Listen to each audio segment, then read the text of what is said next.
Namo tassa bhagavato arahato samma sambuddhassa.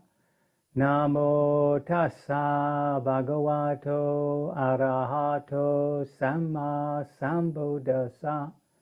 Namo tassa bhagavato arahato samma sambuddhassa. Homage to the Buddha, the Blessed Noble and fully self-awakened one. So what I'm hoping to do for the rest of the year is go through the whole teaching really in little short talks. And the place to start, of course, is with his declaration of the Four Noble Truths. And if you were to choose one word upon which all his teaching is based, it would have to be the word dukkha. So this dukkha just means hard to bear, and it's translated variously as suffering, dissatisfaction, discomfort, and so forth. But it really covers the whole of life.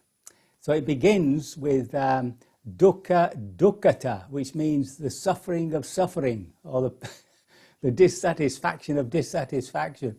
In other words, ordinary physical pain, mental anguish, etc., are just natural to the human condition. But what makes it suffering is the way we react. And it's knowing that allows us to find the escape out of suffering. So that's what we're doing when we're meditating, of course. When we're in posture, we note something coming up, a pain in the knee or something, and we note the reaction to it. And when we can stand apart from the reaction, we find ourselves in a place which is not suffering, even though the environment, the pain in the knee, and the not wanting of the pain in the knee is not pleasant. So it's making that sort of distinction when it comes to just the pains and woes of life. So even, taking something very heavy like death, the death of somebody close to us. So a tremendous amount of grief and heart suffering. But then there's the reaction to that, which is sometimes a desire not to face it. So it remains in the system as a turbulence. And sometimes the desire to indulge it. So you get into this wrong relationship with grief where if you stop grieving, you think you've stopped loving. So, but when we sort of feel it as a feeling in ourselves, we're standing apart from it. And that separation from the reaction that we've had is the Nibbanic gap. And that's what we have to really keep rediscovering for ourselves. And of course, in these situations, the heart heals itself. Now, on the obverse side of that, of course, is everything to do with pleasure. The pleasures and joys of life. So here we have a different problem to do with indulgence. Now, what indulgence simply means is that we're using something, we're becoming dependent on something in order to be happy. Everybody has their own definition of what makes them happy, and everybody has their own particular feeling as to what happiness is.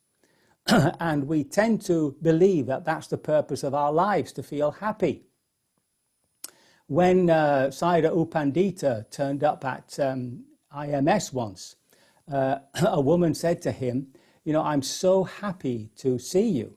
And he replied in Burmese, but the translator didn't translate it. Afterwards, she went to the translator and asked, what did he say? He said, I haven't come here to make you happy, I've come here to make you aware. and that's the crucial point about the Buddha's teachings. And of course, when we do indulge, there is always consequences, the grief of loss, the anxiety of loss, paying out loads for insurance. And there's the anger, not getting what you want, the frustration of not getting what you want. And then, of course, the boredom, what used to make you happy and joyful, now you find boring. So there's a whole load of mental diseases that comes through the process of attachment, through the process of indulgence. And this is all contained in that little phrase, dukkha dukkhata. It's one type of suffering. Now, the second type is to do with impermanence. And this is basically not really coming to terms with the fact that everything arises and passes away. Not only does everything arise and pass away, nothing ever repeats. So there's actually nothing in this universe, in our lives, that we can rely upon, right? Anything can disappear at any moment. So it's coming to terms with that, which is really understanding this process of change. Now, we're especially, should we say, fortunate in Britain because of our weather. The weather is constantly changing, and therefore we can never make absolute plans as to when you want to go for a walk, because I'm a fair weather walker, and you make a plan to walk on such a day, and of course it rains and snows, or it does everything else apart from sunshine.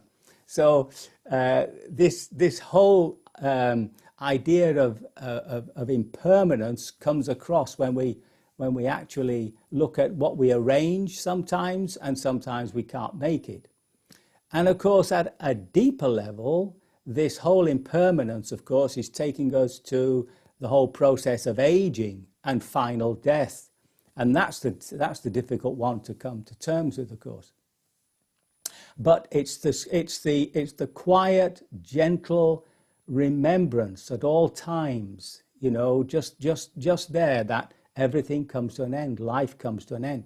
Now, you might think by reminding myself of that, I'm going to make myself depressed. But what happens is, of course, you find yourself living more in the moment. Living more in the moment, you come to appreciate the moment more.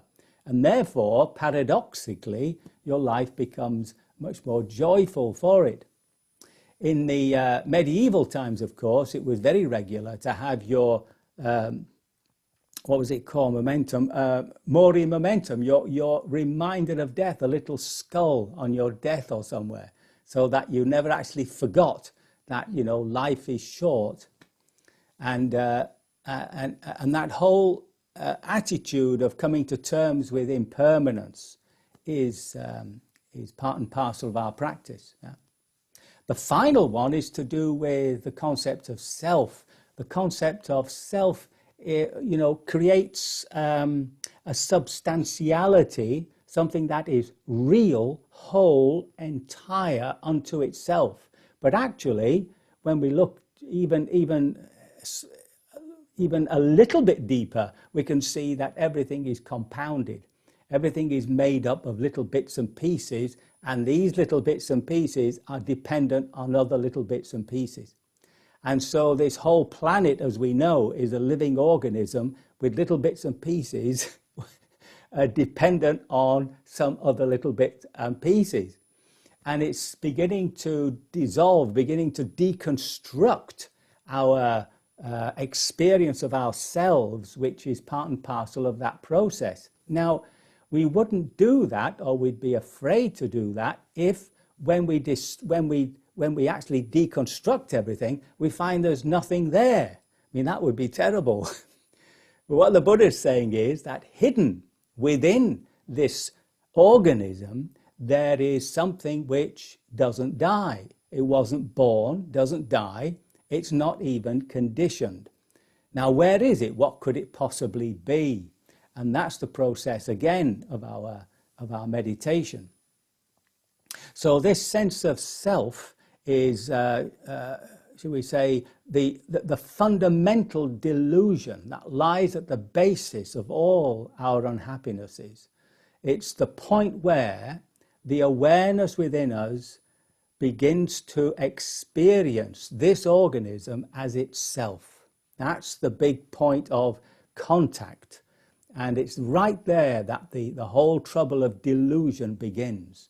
And the dependent origination begins with that phrase, avidya, you know, delusion, not knowing. It's not a culpable thing, it's just the way it is. Now, how do we know? How do we know when any of these delusions are arising? How do we know,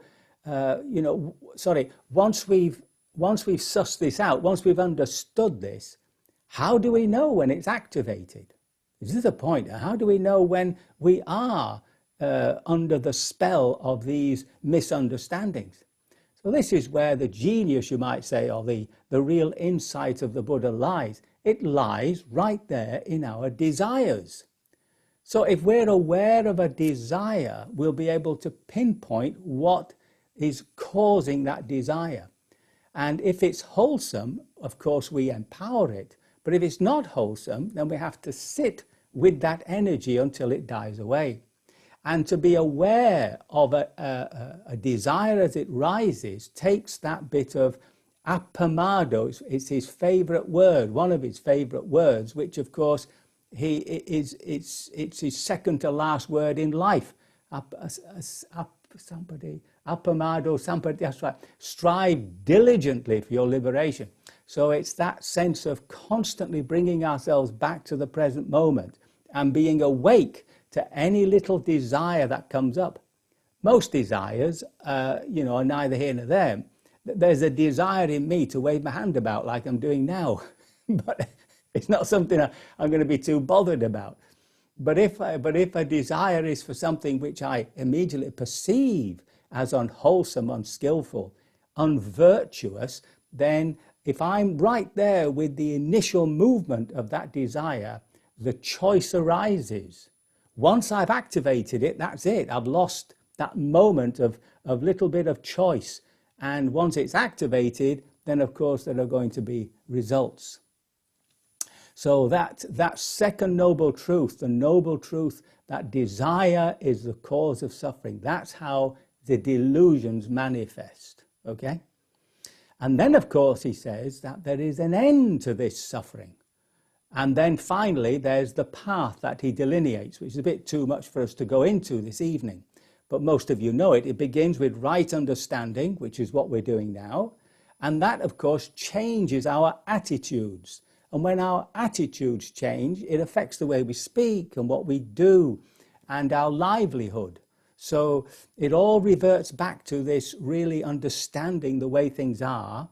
And then through that process of not activating those desires that are unwholesome and activating those desires that are wholesome, that the attitude changes. And very slowly we pull ourselves out of the morass of human suffering. But let's go back to the third one, you see, which is, of course, there is an end to suffering. And the word he gives for that is nibbana. And it's translated in various ways. Some of it is, shall we say, creative etymology, but the two main ones are no desire and unshackled, you see, unfettered. Now, some of you will know the 10 fetters that keep us at this level of existence, and it's unfettering those that releases this awareness, which is the Buddha within. And so I'd like to end my little homily with a quote from Meichi Kiao. Now, Meichi Kiao was a Thai nun who died in 91, so she's absolutely contemporary. She was a student of Ajahn Mahabua. Some of you might know these people, might know his writings, and she worked with her. She worked with him, and then once she became liberated, she went back to look after her nuns. And that's what she did really for the rest of her life. Died when she was about 91, if I remember. And of lung cancer. So now this is what she says, which tells us how somebody who's fully liberated actually experiences life, okay? So remember, she's fully engaged. She's there with the nuns, she's, and lay people who come, but mainly her concern seems to have been to guide her nuns. So she's fully engaged in life, right? And this is what she says, which tells us how that engagement is, how it manifests. This is what she says. Body, mind, and essence are all distinct and separate realities. So there's three parts to us: the body, our physicality, our mentality, and this, what she here calls essence, right? That which is.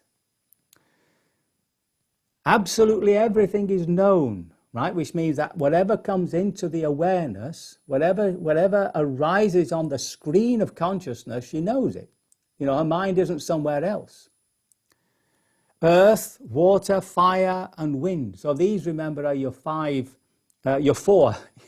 great elements. I won't go into detail. I'm presuming you know this.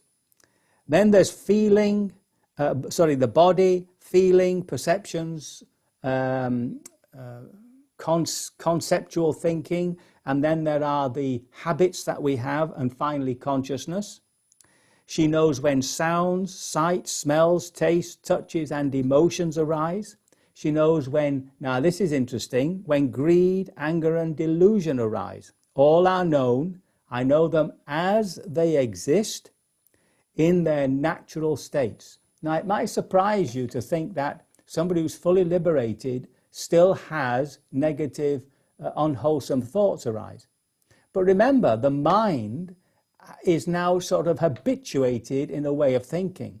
But the distinction between somebody who's an arahat and us is that they are traces in the mind that have no pull, they have no attraction, and therefore they just arise and pass away.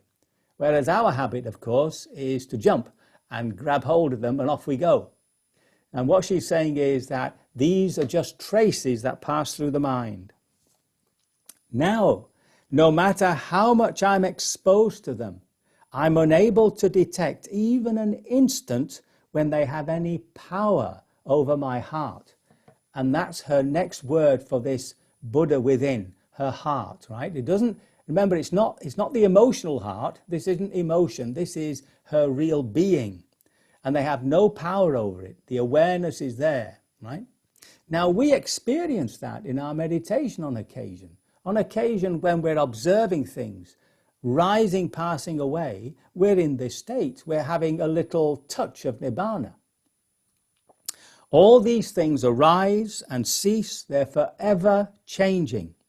But the presence, that's the third word she uses to describe this awareness, this Buddha nature. But the presence that knows them never changes for an instant. It is forever unborn and undying. This is the end of suffering. So I've never come across a more clear statement as to how an arahat experiences life. Not even the Buddha, which may be surprising. But the Buddha has many statements about, about Nibbana and about that state of mind, but I've never seen it expressed, as it were, in a way that that the ordinary meditator can grasp. So there she is, looking after her nuns, always in the moment, aware of what's actually happening. And whenever something slightly negative arises in the mind, it simply arises and passes away. It doesn't enter into her heart, into her awareness. So I'm hoping that you find that inspiring. I personally find it very inspiring. And I can only hope my words have been of some assistance, that I have not caused confusion, and that by your total devotion to the practice, you will be liberated from all suffering sooner rather than later.